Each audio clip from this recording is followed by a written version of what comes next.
Assalamualaikum warahmatullahi wabarakatuh. Hai teman-teman, kembali lagi dengan kami kelompok PPH. Di sini kami ingin menjelaskan sedikit lagi tentang perhitungan PPH terhutang dengan beberapa contoh yang telah kami dapat. Jadi silahkan simak video ini untuk memahami beberapa materi yang ingin kalian ketahui. Sebelum masuk ke materi, perkenankan kami untuk memperkenalkan diri masing-masing.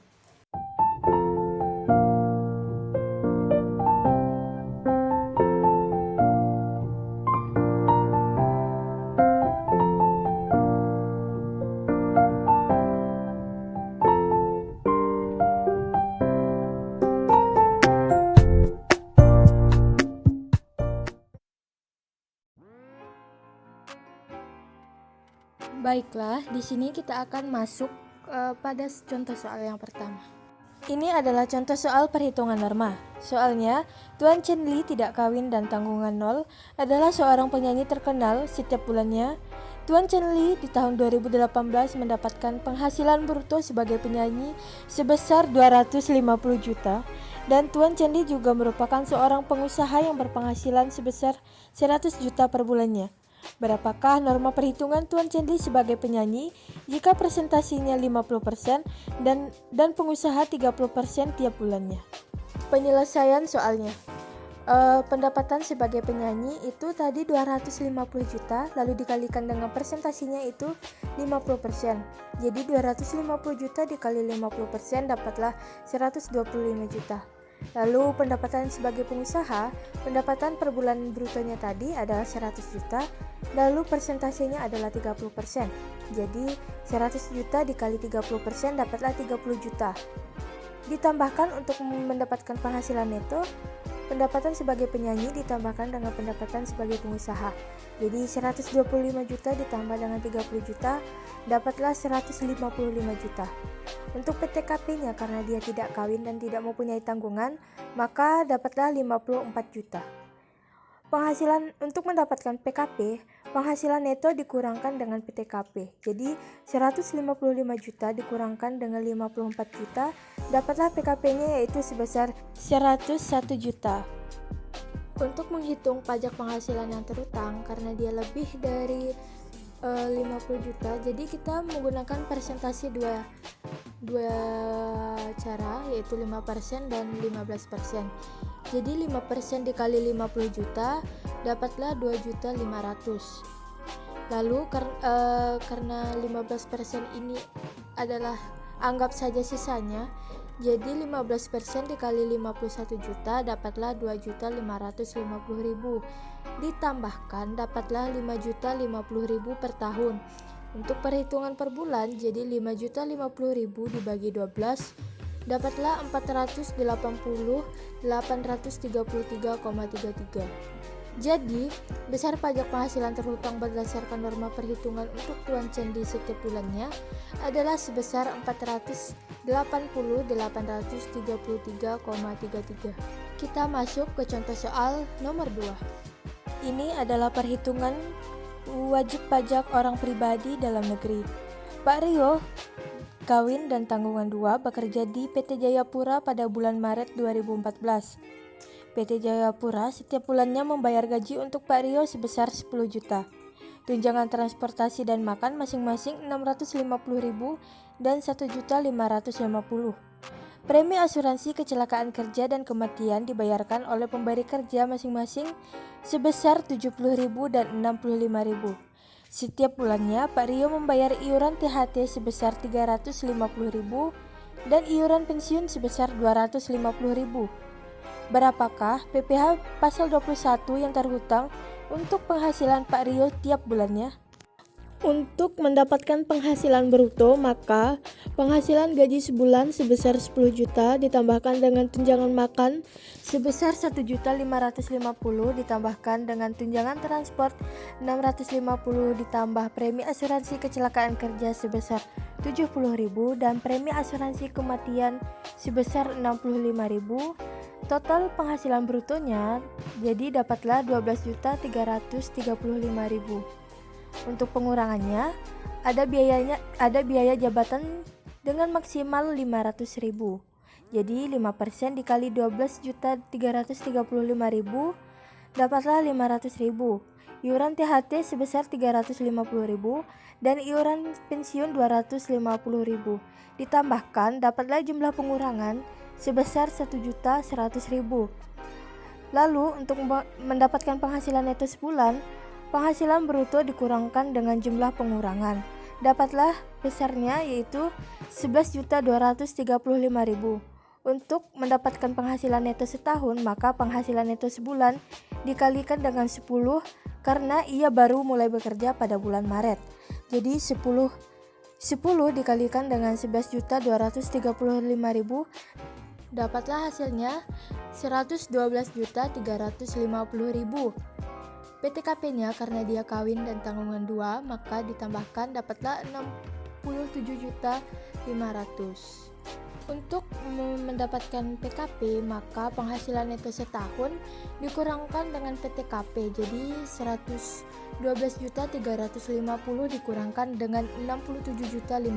Dapatlah PKP-nya sebesar 44.850.000. Untuk PPh pasal 21 selama 10 bulan, jadi 5% dikalikan dengan 44.850.000 dapatlah hasilnya sebesar 2.242.500. Untuk PPh pasal 21 per bulan, maka 2.242.500 dibagi dengan 10 dapatlah Rp224.250. Jadi besar PPh pasal 21 yang terhutang atas penghasilan Pak Rio setiap bulannya adalah sebesar Rp224.250. Contoh soal nomor 3. Perhitungan wajib pajak orang pribadi luar negeri. Tuan Justin dengan status kawin tanggungan 1 adalah warga negara Singapura yang mulai bekerja di Indonesia pada bulan Mei 2020 sebagai seorang manajer pada PT Sempurna. Tuan Justin mendapatkan gaji setiap bulannya sebesar 6 juta, mendapat tunjangan transportasi 250.000 dan tunjangan keluarga 100.000. Sementara itu, setiap bulannya Tuan Justin membayar iuran THT sebesar 100.000 dan iuran pensiun sebesar 50.000. Berapakah PPh pasal 21 terhutang atas penghasilan Tuan Justin di tahun 2020? Penyelesaian soal. Penghasilan gaji sebulan Pak Justin sebesar 6 juta.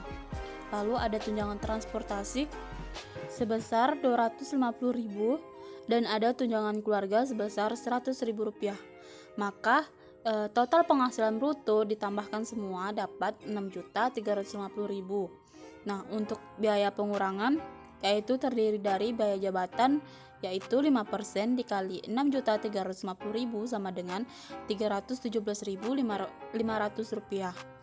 Iuran THT-nya sebesar Rp100.000 dan iuran pensiun sebesar Rp50.000. Maka dijumlahkan semuanya dapat jumlah pengurangannya sebesar Rp467.500. Nah, untuk mencari penghasilan neto sebulan, maka total penghasilan bruto dikurang dengan jumlah pengurangan dapatlah neto sebulannya sebesar Rp5.882.500. Nah, untuk mencari penghasilan neto setahunnya, maka dikalikan dengan 12 bulan. Dapatlah 12 bulan dikali dengan Rp5.882.500 dapat Rp70.550.000. Nah, berhubung karena Tuan Justin ini merupakan PTKP-nya status kawin dengan tanggungan 1, maka PTKP-nya sebesar Rp63 juta. Lalu untuk PKP-nya, maka penghasilan neto setahun dikurang dengan PTKP Tuan Justin, maka dapat Rp7.550.000. Maka dapat PPh pasal 21-nya selama setahun yaitu 5% dikali Rp7.550.000 sama dengan Rp379.500. Jadi besar PPh pasal 21 terhutang atas penghasilan Tuan Justin di tahun 2020 adalah sebesar Rp379.500. Contoh soal nomor 4. Perhitungan badan. PT Sukamaju merupakan perusahaan yang bergerak di bidang percetakan. Adapun data keuangan kegiatan usaha di tahun 2018 yaitu penerimaan bruto sebesar 100 miliar, harga pokok penjualan sebesar 50 miliar, biaya administrasi dan operasional sebesar 10 juta. Di luar kegiatan usahanya memperoleh penghasilan dari penyewaan gedung yang dimiliki perusahaan tersebut sebesar 20 juta. Pertanyaannya, hitunglah berapa besar PPh terhutang jika masih terdapat sisa kerugian di tahun 2016 senilai 200 juta rupiah.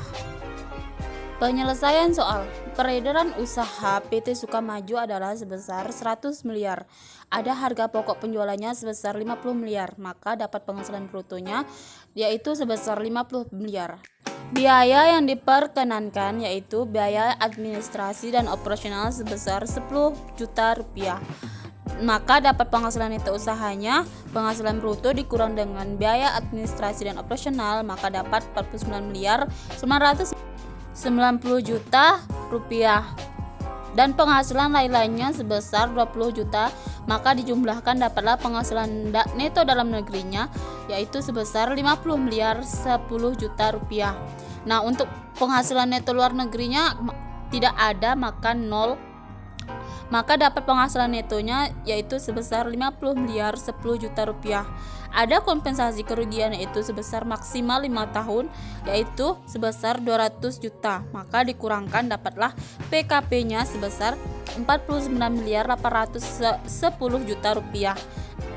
Maka dapat penghasilan terhutangnya yaitu 0,25% dikali 49 miliar 810 juta dapatlah 12 miliar 452 juta 500 ribu rupiah. Jadi besar pajak penghasilan terhutang atas PT Sukamaju di tahun 2018 adalah sebesar 12 miliar 452 juta 500 ribu rupiah. Terima kasih telah menonton video dari kami. Kurang lebihnya kami mohon maaf. Sekian dari kami. Wassalamualaikum warahmatullahi wabarakatuh.